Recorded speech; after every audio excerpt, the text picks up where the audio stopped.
Hello, my name is Angela Knutson and I'm going to talk to you guys about before and afters. Literally my favorite thing ever.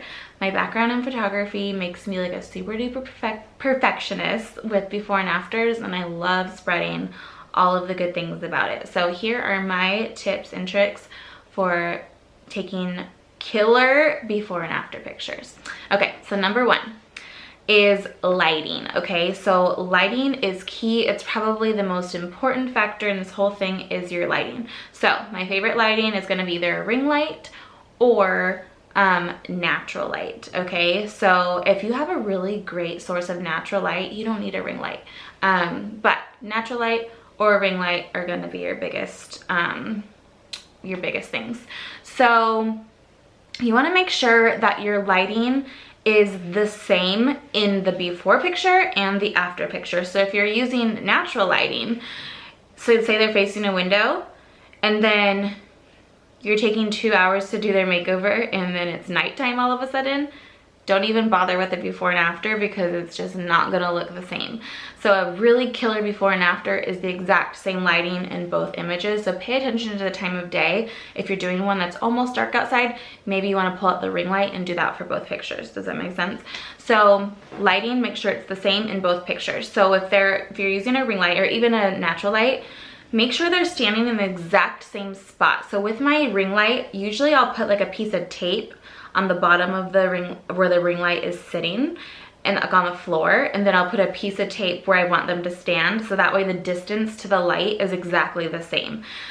Because if they're a little bit closer to the light, see how blown out my hand is versus back here, look how much the lighting will change. Okay, so you just want to make sure it's like they're standing in the exact same spot, and that goes for like if they're in front of a window, make sure they're in the exact same spot for the before and for the after picture. Bathroom lighting for selfies, I'm just gonna talk about selfies. Never do that, okay? Bathroom lighting is never a good idea. If you really wanna show the beauty of the makeup, you are going to wanna do either a ring light or a natural light source, which is like a window, how we take our selfies, or how we take our color matching selfies, okay?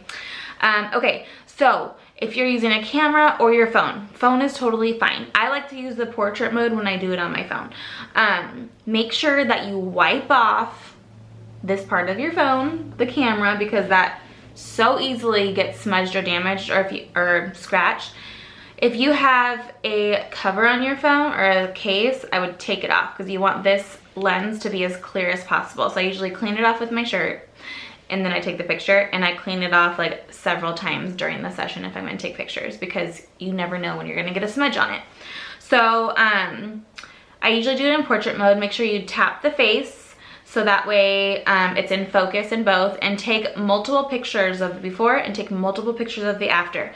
Make sure that you are taking really good before pictures and keep that after picture in mind. So say you wanna get like a side angle of them looking down, you want to get a front angle, you want to just get all the angles so that way you have options for your after picture, okay? So always just don't be afraid to direct them a little bit.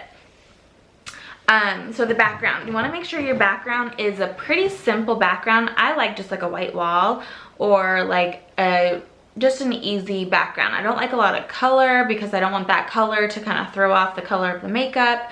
Because sometimes cameras can compensate weird.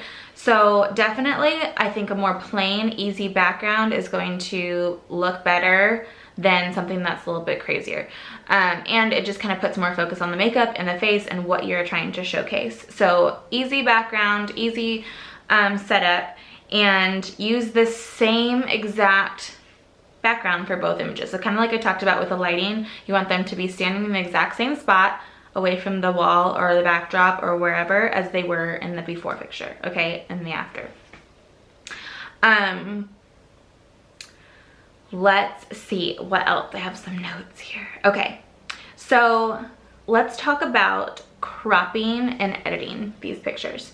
So you don't want to put like a filter on these or anything because you really want to show like what the makeup is doing. However, you want to make sure that your crop on the picture is on point. So I like to use the app Layout, okay? So Layout.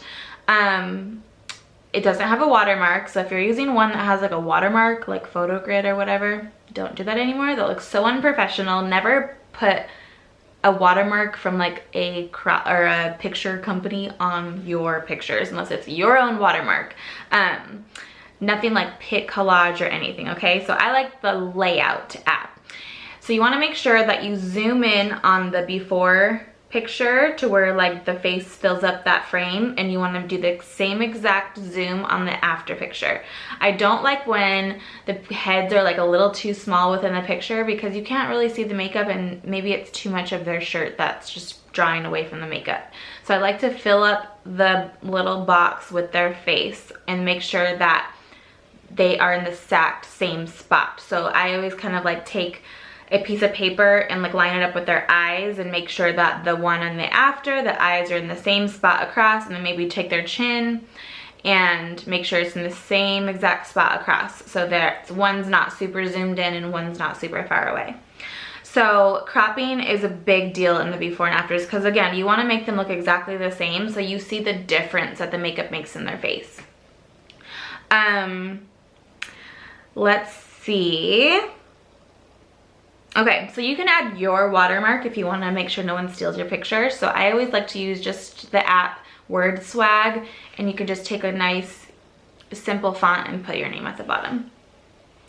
Okay, a couple more things. Take your time with your before photo, okay? Keep your after photo in mind when you're doing your before photo. If you want to organize all your before and afters, I always organize them into a Dropbox. And then if you go a little bit more dramatic with your application, like maybe you cut their contour a little bit darker, then it's gonna just show up a little bit more in the after picture. And then one more thing on editing, I always love to add a little bit of contrast to my before and afters and then sharpen them, okay? So you can do that either in Instagram or you can do that in like an editing app, but that's it. You just need some contrast and some sharpness and you're good to go. Invest in a ring light, you guys. Ring lights are everything, especially for your own videos and your own selfies and stuff like that. It just makes a world of a difference. And just really put your effort into your before and after pictures, because that's what sells this makeup, you guys. The more work and the more little tedious time you put into your before and afters, it's gonna make your business go so much further. Even if you take like one person a week and you do their makeup and you take a little bit extra time so you get a really good before and after for content that week, it will pay off, I promise. Okay, I hope that helps you guys.